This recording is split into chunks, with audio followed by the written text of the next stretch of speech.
Bonjour les amis, bienvenue sur la chaîne Physique, Chimie, Technologie. Moi, c'est M. Hassan, prof de PC. Ce matin, je vais vous présenter un exercice. Comment utiliser le théorème de l'énergie cinétique en classe de première. Voilà, regardez la figure. Je vais vous montrer comment utiliser le théorème de l'énergie cinétique. D'abord, avant de démarrer cet exercice, je dis un grand merci à tous mes abonnés. À ceux qui ne sont pas encore abonnés, merci également à vous. Abonnez-vous à ma chaîne pour vous renforcer. Je suis là pour aider les élèves. Merci beaucoup. Sans plus tarder, nous allons donc démarrer avec notre exercice. Un solide de masse M égale à 2 kg. Descend un plan incliné d'angle θ égale 30 degrés. De longueur AB égale petit d égale 2,5 m. Partant de A sans vitesse initiale, le solide arrive au bas du plan incliné où il aborde une piste BCD. BC est rectiligne de longueur L égale à 2 m et CD est circulaire de rayon petit r égale 0,9 m. Un point petit a, énoncer le théorème de l'énergie cinétique. Petit b, déterminer la vitesse du solide en B. C, montrer que VC égale à VB. Numéro 2, petit a, représenter les forces appliquées au solide au point M. Petit b, exprimer la vitesse du solide en un point M en fonction de VC, R, G et alpha. C, déduire la norme de la vitesse du solide au point D. 4. Donc, question numéro 3. En réalité, il existe des forces de frottement supposées constantes sur la partie ABC. Le solide arrive alors en C avec une vitesse nulle. Déterminer l'intensité F de ces forces de frottement. On donne G égale à 10 Newton par kilogramme. Okay. Dans la première question, on dit énoncer le théorème de l'énergie cinétique. Donc, énoncer du texte. On va dire que quoi? Dans un référentiel galiléen, virgule, la variation de l'énergie cinétique, la variation de l'énergie cinétique d'un solide entre deux instants est égal à la somme algébrique des travaux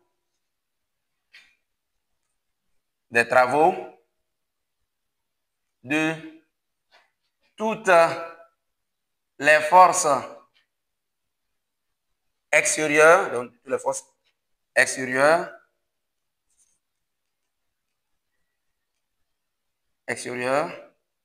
donc de toutes les forces extérieures appliquées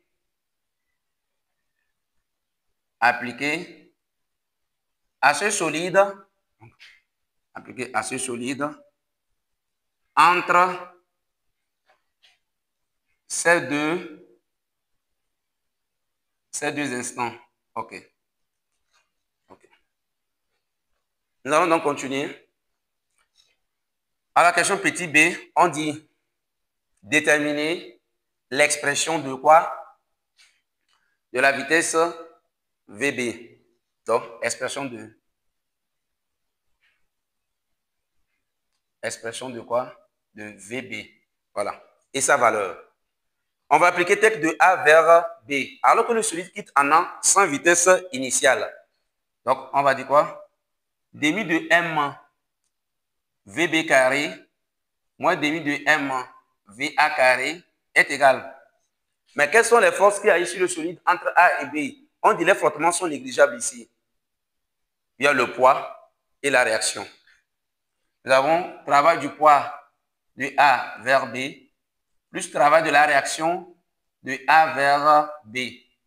Or, travail de la réaction est perpendiculaire au déplacement. Alors, cette force ne travaille pas, donc 0. Il quitte sans vitesse initiale ici, également 0.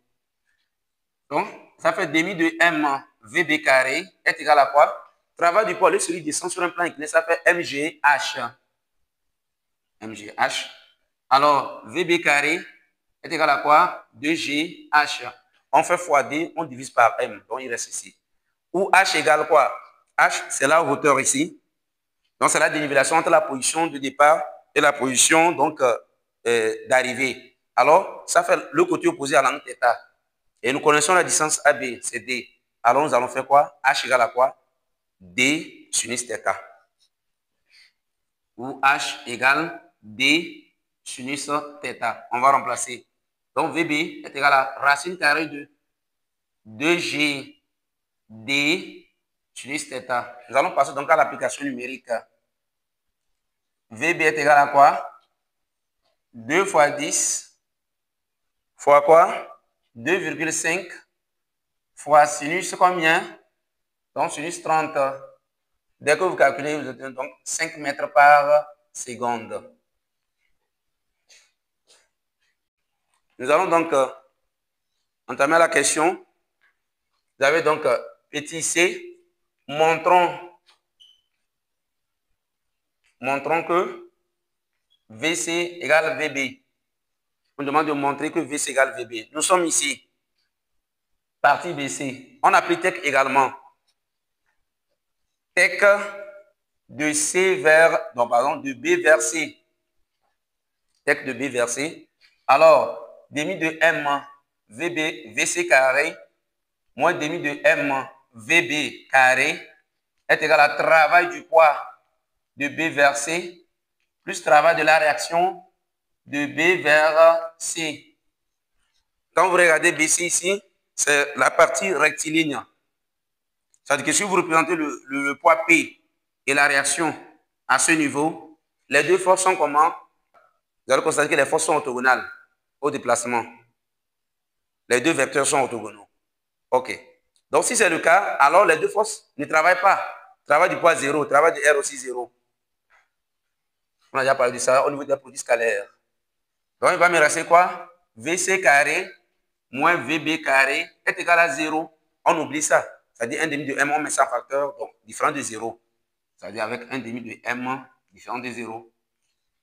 Donc finalement, on aura quoi? VC carré égale VB au carré, ce qui implique en même temps quoi? VC égale VB. Voilà, je viens de montrer. Donc, nous allons passer aussi à la question numéro 2. Question numéro 2, petit a.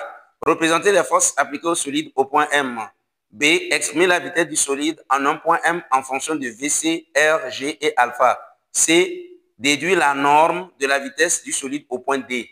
Ok, on dit représenter les forces appliquées au solide au point M. Il n'y a pas de frottement. Donc, ça veut dire que la force que nous avons le poids P.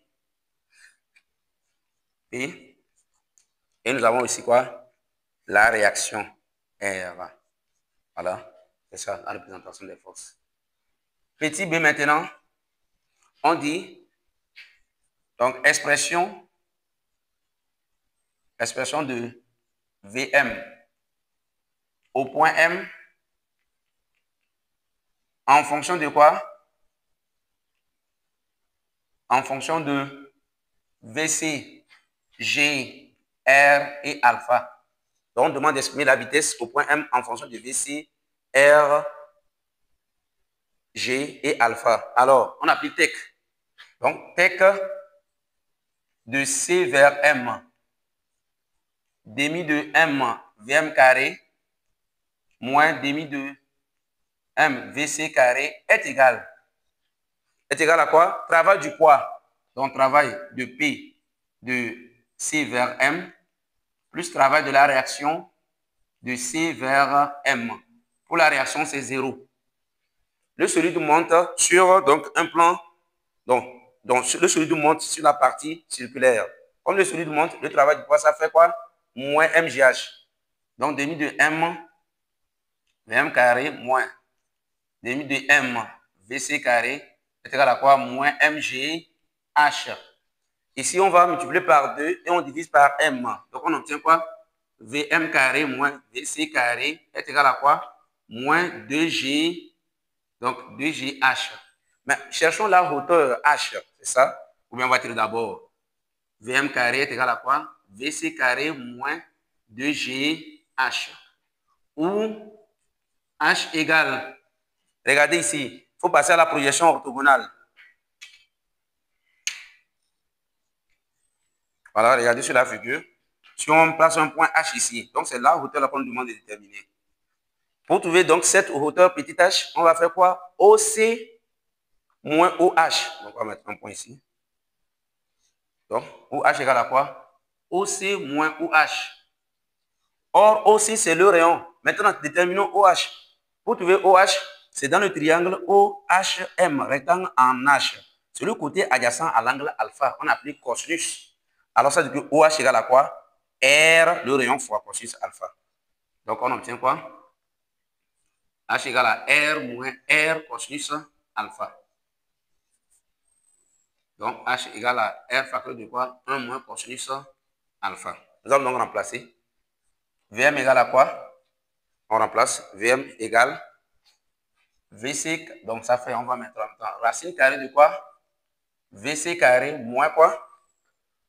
2GR 1 moins cosinus alpha. Voilà, regardez l'expression. Petit c, on dit déduire la norme. Donc, déduisons la vitesse. Donc, déduisons VD au point D. On dit déduire la vitesse VD au point D. Nous sommes ici. Regardez, lorsque le solide arrive au point D, l'angle alpha égale à quoi? Pi sur 2. L'angle varie, regardez. On a alpha, mais lorsqu'il continue pas à monter jusqu'à arriver à ce point, l'angle alpha devient quoi? 90 degrés. Donc, on va dire quoi? Au point D, alpha égale à quoi? Pi sur 2, ce qui implique cosinus alpha égale 0. Voilà, nous sommes ici. Cosinus alpha égale 0, il va rester quoi? Donc, quelle est l'expression? VD égale racine carrée de quoi? VC carré moins 2GR. Cosinus alpha égale 0. Mais il va me rester ça là. C'est tout. Alors, en application numérique, ça fait 5 au carré moins 2 fois 10 fois R, 0,9. R, c'est ça, on nous a donné ça. Lorsque vous calculez, VD égale à 2,64 mètres par seconde. Donc, nous allons entamer la question numéro 3. Voilà, à la question numéro 3, en réalité, il existe des forces de frottement supposées constantes sur la partie ABC. Le solide arrive alors en C avec une vitesse nulle. Déterminer l'intensité F de ces forces de frottement. Ok, pour déterminer l'intensité, on me dit le solide quitte A vers C maintenant. Tout ça là, toute cette partie, il y a les forces de frottement. On demande de calculer l'intensité. C'est simple. Nous allons appliquer tech de A vers C. Donc, tech de A vers C. Demi de M VC carré moins demi de M VA carré égale, on va aller pas à pas. Travail du poids de A vers B. On écrit ça d'abord. Travail du poids de A vers B. Donc, plus travail du poids de B vers C. Plus quoi? Travail de force de frottement de A vers B. Plus travail de force de frottement de B vers C. Donc, plus travail de la réaction R de A vers B. Plus travail de la réaction R de B vers C. Voilà. On va aller. Le solide, d'abord, quittant le point A sans vitesse initiale, donc 0. Mais ici aussi, il va s'arrêter là-bas. 0 également. Ça s'annule. Le travail de R, 0, 0. La réaction. Maintenant, le travail du poids entre de B vers C, également 0. Nous sommes ici, ça. 0. Il va me rester donc les deux là. Les 3 travaux. Donc, on obtient quoi? On va aller. Travail du poids de A vers B. Nous sommes ici. Le solide descend. MG. Donc, on peut aller en même temps, puisque H, on a déjà déterminé ça. Ça fait MG, D, sinus θ. Maintenant, travail de force de frottement de A vers B. On sait que force de frottement, c'est moins F fois déplacement. Parce qu'il s'oppose au mouvement. Donc, ça fait moins F fois D. Au niveau de BC également, il s'oppose. Donc, moins F fois BC, qui est égal à quoi? 0. Donc, on va ramener cette expression de ce côté. Alors, on va mettre en facteur. Moins F facteur de quoi? D plus BC, c'est quoi? C'est L. est égal à quoi? Moins mg d sinus θ. Donc les moins partent. On tire maintenant f. F égale à quoi? mg d sinus θ divisé par quoi? D plus L. On va passer à l'application numérique. 2 fois 10 fois 2,5 fois sinus 30 divisé par quoi? 2,5 plus combien? L, c'est combien on nous a donné? 2. Donc, lorsque vous calculez, F égale à quoi? 5,56 newtons. Voilà, nous sommes arrivés à la fin de notre exercice. Merci beaucoup. Abonnez-vous à ma chaîne. N'oubliez pas de liker et faire des commentaires.